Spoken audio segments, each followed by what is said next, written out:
Our next speaker is a very special guest, and he's so special, he's going to be getting a unique introduction from the director of the Secular Coalition for Arizona, Sarah Blaine. So please come up here, Sarah.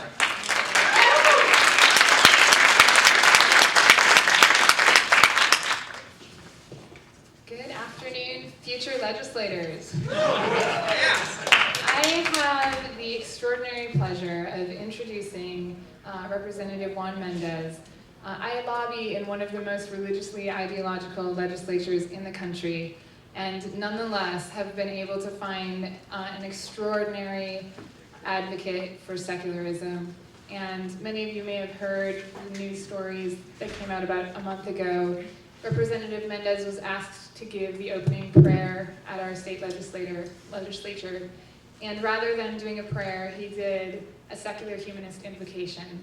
And again, in my legislature, I can't even begin to tell you what a brave thing this was. And not only is Representative Mendez an advocate for all of us, he's become a dear friend, and I hope that he's going to encourage all of you to do some of the work that he's done, because all of you should be running for office and helping to affect political change in our country. So with that, Representative Juan Mendez.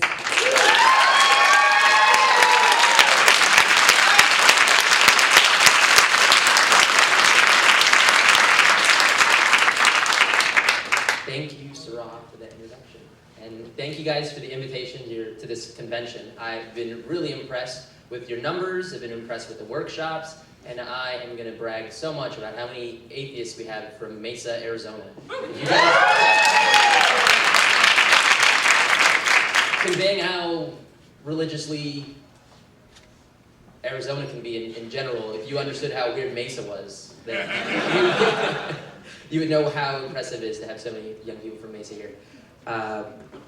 But so I kind of got a little famous giving a secular invocation, and it's not every day that a freshman state legislature gets to make the national news and be part of some, international conversation about atheism. So I am really happy to have done you guys proud. But I want to take a little bit of my time to share a little bit about my story. I've adapted some of my political stump speech as best as I could. But go ahead and stop me if I, get up on my soapbox kind of thing and go crazy. But I feel like my story can explain not just my atheism, but why I'm a little, I guess it's been a little bit uncomfortable for me when people call my, making the fact that I made my dissent known, the idea that that's brave. Like it's been weird, but so I want to take the opportunity to, I'll feel better if I give you some understanding that I'm more than just my atheism. And a lot of people have conveyed that today, and I really hope that we go more than that. Listening to the other speakers today, so that was really good. I'm happy that we're all on the same kind of page in that. But I also want to connect my story to organizing and activism. I need all of you feeling like you should be doing what I'm doing. We live in the kind of world we live in because we are not active. The fact that we're not involved emboldens everybody else that they are doing what they think is right. So we're cheating ourselves by not being involved at that kind of level.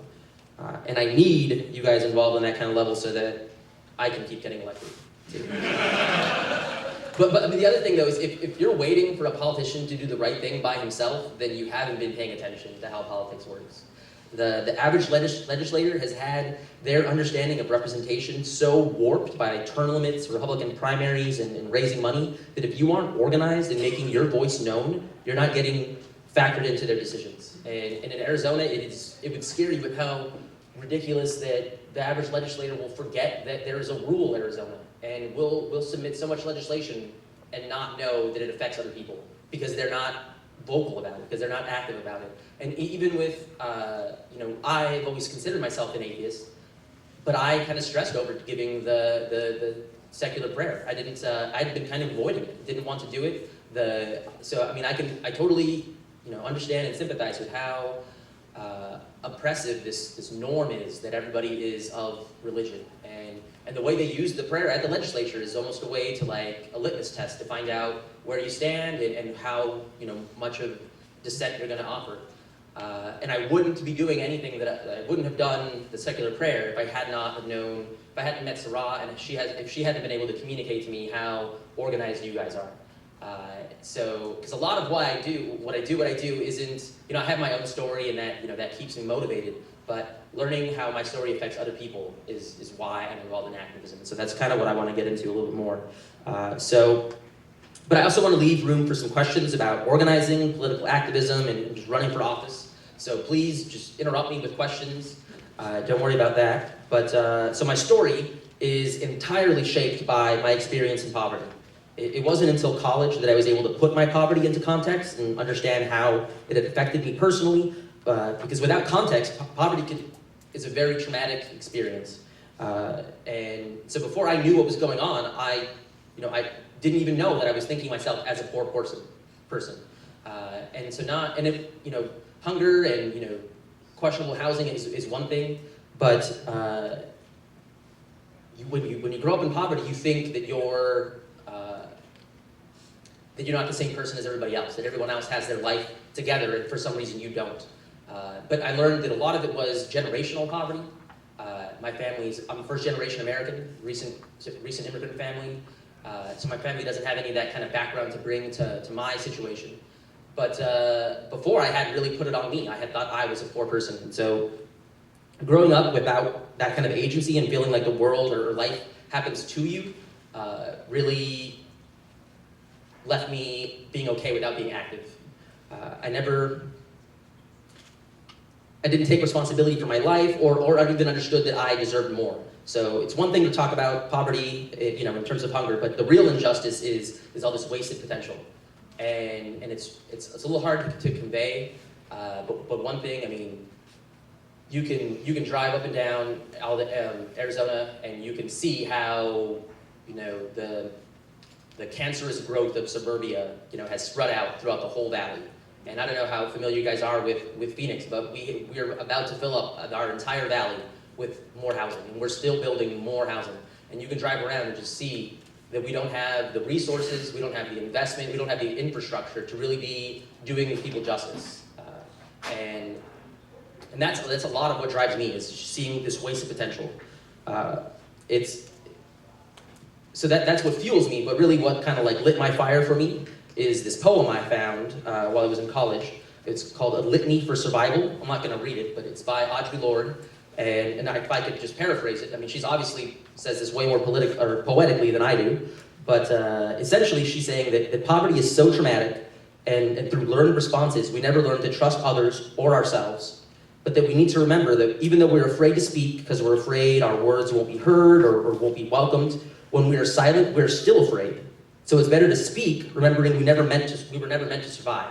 So that's kind of how I was driven to give the invocation. I was afraid still, but I was more afraid of not saying it.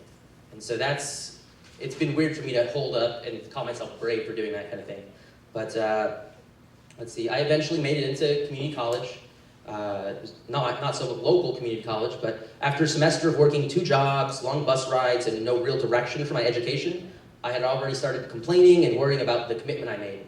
And so, I guess I want to convey to you guys that I've not always known that I was going to be doing this. I had to build this kind of expectations for myself. And so that's why, if you don't feel like you fit in politics or deserve to be in politics, it's because you have to take responsibility for the environment that is making you feel that way right now. I was lucky enough to have complained to the right person, and so now my student life director at my college is the reason that I'm involved in doing everything I'm doing now. It feels weird saying it out loud, but my involvement in student organizations is how and why I feel comfortable organizing people and working in political communities. If you can work with college kids, you guys can work with politicians. They're not much, and they're volunteers. The volunteers are probably way more weird than the actual politicians. But attributing my student involvement to how I'm successful sounds kind of weird, but it's only because I grew up thinking confidence was something you were born with. And I had to learn that you need the experience to validate yourself, to feel like you can do something. And let's see. After I learned that, I went crazy with it. I started leading every organization that didn't have a leader. I started volunteering for everything else. And it was those experiences that made me feel comfortable doing things. If you can run a meeting, you can work inside of a political committee. It's not harder. It's probably easier because my political committees, they have scripts for me every time I sit down of what I need to say, what I'm going to say, what everyone else is going to say. So it's not as, I mean, I thought of it was this other world where, you know, politicians were, you know, like, they're not all like Obama, and he's not even, you know, that great. But I mean, they're regular people, and we're leaving them in control of, you know, how we invest in everything. But I got it to where every group I was working with kept telling me that I needed to run for office. And that alone is awesome, makes me feel like a really cool person. But it wasn't, what did it for me personally was when I became an ambassador for my college. And so they took me out, first they sat me down and made me write down my story. I hadn't done that before, and I really need all of you guys to write down your story right now. I didn't even think I had a story that was worth sharing, worth writing down, but they had me put it in context, and then they took me to all these poor high schools, and they paid me to talk these kids into going to college. And it is the best thing I've ever done. It was, I mean, it was one thing to sit down and make somebody feel comfortable about the decision about going to college, but then when I would see them walking around next semester on campus, that's when I learned how my involvement could have an impact on other people's lives. And that is when I started taking myself a lot more seriously. And so that's why I need you guys to surround yourselves with people and experiences that are going to give you that kind of feeling. I started doing everything. My school took me to Washington, D.C. to lobby for the DREAM Act. I wasn't just getting invited, the school was like making me go to things, just to represent them. And so you have to build that kind of environment around you. I mean, I'm lucky that those people wanted to help me, but they weren't doing anything until I started standing up. And so that's what you guys need to be doing. Because before that, my involvement in activism, it all felt kind of like abstract. But when I started seeing those kids around campus, that's when I understood my involvement. So it turned it to where everything stopped feeling like opportunities, and everything started feeling like a responsibility to keep talking. And that's kind of why, you know, I'm up here today too. Let's see. Before I finished college, I was running issue campaigns, and I was getting paid while still in college. So that's, if you can start your activism involvement now, by the time you graduate college, you can make a job out of it. So it's not hard, it's not impossible. I grew up with lots of kids who are running Arizona's political Democratic Party, who are lawyers for the party, who are running campaigns, and we're all under 27. So, but it's because we took responsibility for our community. Let's see, but the bigger thing was, I was 24 years old, and I got two 26-year-olds elected to office. And these were people who a semester ago were coming to my house parties. So, again, I just want to stress that if you're not doing this, other people are doing it, and we can't trust other people to have our interests at heart. So, I mean, I was fortunate to be so close to politicians that I never really put them up on a pedestal, but my real privilege was growing up in such a validating environment. And again, you have to take responsibility for your environment to ensure that it's giving you the kind of opportunities that will make you the kind of person you want to be. So your own personal story is important, and you know, I think back on my poverty, I think back on even just hunger and not thinking more of myself, and I'm never worried about being corrupted by lobbyists or anything like that. Like, corporations never really going to get me to vote against my interest in that kind of way.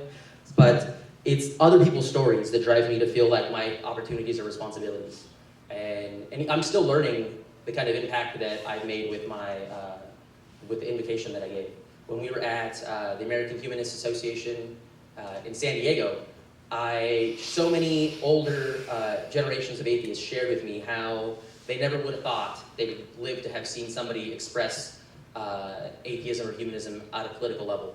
And you know, I knew what I had did, but it didn't mean anything until I started hearing other people say it to me. And you know, what I hope that I could do is build relationships with you guys so that I can give you guys some kind of validation that you guys should be involved in politics. I have a ton of cards this time. I went to the last convention without a ton of cards. But please take them, and I will write you guys political campaigns. I will help you guys organize, and because all the information I want to give you about how easy it was for me to run for office is going to be different for wherever you live. But if you guys have any questions about that kind of stuff, you know, start interrupting me right now. But that's where I'll go into, you know, I mean, I can talk about money, I can talk about volunteers, I can talk about other interest groups, actual voters and knocking on doors. But if you guys have any questions right now, yeah. Right. Like with college students, it's tough where you know you're going to be in the next 2 to 3 years. Yeah. So, I mean, it might not be right for us to run for, state office right now. But, if we don't know which community we're going to help represent, especially, recent college grads or still in college, what can we do? So that is, you don't have to know what neighborhood you're going to be living in. It's going to be important later on when you sit down, even if it's just because you need to know what if other people are running in that district, and the voter breakdown and things like that. But the biggest thing you can be doing right now is teaming up with people who are going to give you the legitimacy later on. And so finding somebody to impress, because volunteering is going to be so easy at that level. They're not really, we flip out when we can get 5 volunteers. I ran that campaign with 10 volunteers. Like, it doesn't take a ton of people. But when you find, as a politician or as a campaign organizer, when you find people who want to volunteer, they will continue talking you up for the rest of your relationship. And so I got where I am right now because I've made friends with other people who would go out on a limb for me, all because I walked their districts for them, or I made some phone calls for them. So you should just be impressing everybody who is already solidified in their district or in their jobs, because they're the people who are going to give you the hands up later on, kind of thing. Yeah. You mentioned the money thing. How do you stay out of the pockets of big business and still get your campaign funded? Yeah, so I'm gonna say this, but don't get jaded if you don't live in this kind of state that I live in. But so Arizona is backwards, but we're so progressive with funding political campaigns. Well, it's hit or miss. Right now, we just quadrupled the amount of money an individual can contribute, or a corporation can contribute to a campaign. So it's getting out of hand. It's out of hand everywhere. But you don't need a ton of money to run for office. I did it with $35,000, and I still thought that was too much. What you're going to end up spending your money on, or people are going to convince you that you need a lot of money, is for direct mail. And I don't know about you guys, but I don't read my mail. I don't read any of this political mail that we send out. But I spent thousands and thousands of dollars on putting together little messages on mail and putting them into the mail and leaving them at doors. It was overrated. It was, a lot of it is just, that there's companies that make money off campaigns, and you decide, what you think is more valuable. But I'm going to spend all my money next time on just giving it to volunteers and paying volunteers. So that's really all you have to aim for. Because if I had 5 or 10 paid volunteers, I would be doing a lot more work than just living off of, people's volunteering, a couple hours every week. But it isn't. So I'll give you a little bit about why I think Arizona is so awesome. I had a deal with the state. So we have publicly funded campaigns. And so they say, if you can walk around your neighborhood and talk 250 people into giving you $5 contributions, they'll match each individual contribution with $145. And so that's what gave me $35,000 total to run a campaign. But again, you don't need that much. And what I want to get into is, so I think the average person, when they're either thinking about running for office or even when they're working on campaigns, they treat elections like gambles. Like they think, if I get this endorsement, and if I raise this much money and spend it on mail that nobody's going to read, they hope they get elected. But, and I can sit down and do this for you guys with your districts. And even if you want to work, you don't have to be a politician. We can work on campaigns. And we still need more people like Sarah. So you don't have to aim for a politician exactly. But we can sit down and look at your districts, and I can show you how many people are going to vote if you do nothing. And then take that number, and then you look at all the past elections, and you can tell how much votes you will need personally to win. And then so when you take how much votes you need to win and how much votes you're going to get no matter what, it only turns out to be like 4,000 voters. And that's a lot sometimes. That isn't a lot.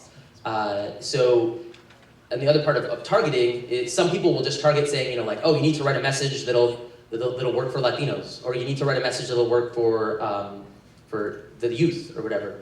But really, you just need to find those 3,000 or 4,000 voters. And you have to make those 3,000 or 4,000 voters. You don't have to entertain the people who are already voting. Too much time, we spend so much money, or I feel like, especially in Arizona, our campaigns are dictated by what people call independents. In Arizona, it's broken down pretty much equally, where there's a third Democrat, a third Republican, and a third other. And everybody thinks that they're independent, but really that third of others, they can be broken down to where a third of them will always vote Democrat, a third of them will always vote Republican, and a third of them don't know what they're doing.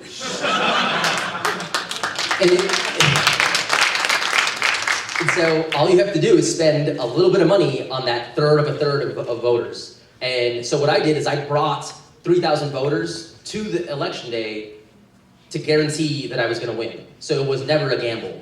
We knew we were going to win even, up until the primary. It was not, we were not treating it like a gamble. And so that's how we need to, and I'm training, all of my activists and volunteers in Arizona to work in that kind of stuff. And, a lot of people taught me how to do that, but we need to change that attitude towards approaching elections, because that's what gives so much credence to the idea that you need to raise so much money.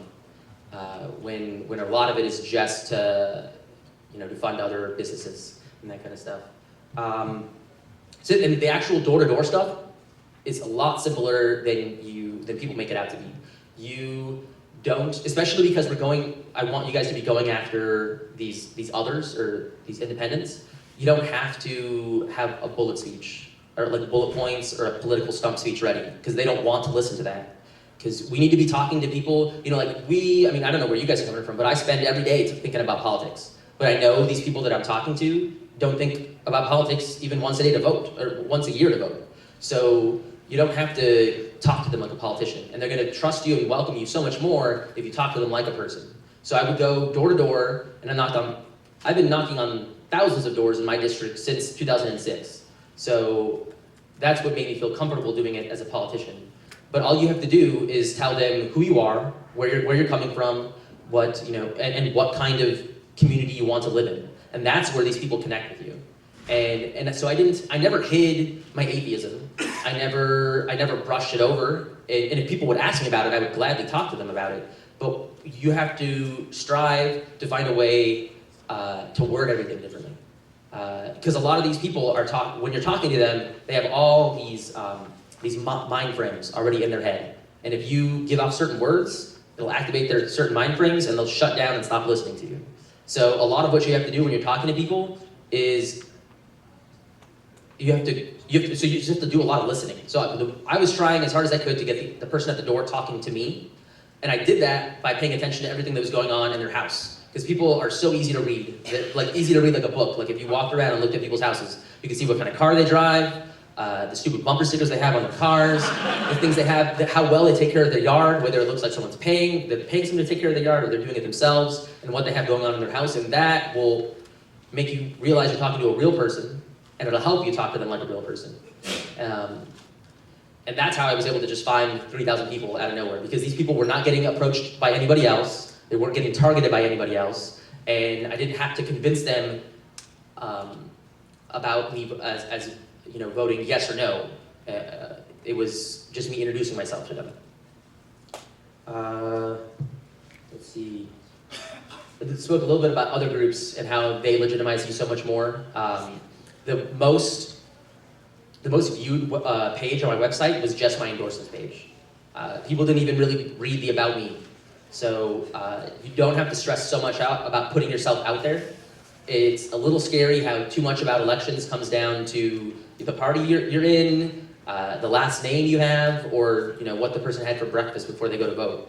So you don't have to worry about it so much. You guys have questions in the back? Yes. Okay, so could you tell us a little more about the response to your invocation? Yeah, so Like, how have you dealt with it? What have you encountered since that? I mean, everyone says it's a coming out. yeah, so a couple of people have asked me, so after I did it, a couple of people came up to me and told me, other legislators and other people at the legislature, so staff and other and lobbyists, told me how brave what I had done and how they sympathize and agree with me, but that they were probably never going to do that. And a lot of it comes from this idea that we just assume that we're going to be hated when we come out. And I love reassuring you and people and other atheists that all of if you don't count one of the other legislators that I sit next to, everything that I've received about this has been totally positive. I have not gotten one negative phone call to my office. I haven't gotten one negative email directed towards me. The very first day that this happened, a pastor found me at a bar and paid for my tab. So, the oh my God, what are these people? The organizations for religious people who are organized, the interfaith groups have all opened doors and conversations with me. So this has been widely accepted, and we don't have to fear that we still live in the world we used to live in like 5-10 years ago. Well, I was lucky enough though that when I spoke, well, I mean, first we made sure we didn't say anything negative. Like there wasn't anything to be against inside the invocation, but it also there was this international conversation that kind of just happened on its own, where the very next day the Pope came out and told everybody to be friends with atheists, and it was popping up on national news on its own. So it just led to this whole conversation happening, and it was impossible for people to be negative to me. Even the Republican speaker for the House, came down and shook my hand and let me know that what I did was okay, and that he wasn't going to give me any trouble for it either. There was that one person, one of the conservative legislators who sits next to me, that the very next day had decided that what I had done was offensive to him and his religion, and that we needed to repent and read a second prayer to make up for the prayer that I gave. But all that, that was the only negative thing, and that helped propel the story. That helped, put it in context and show that you'd have to be crazy to be against what I said.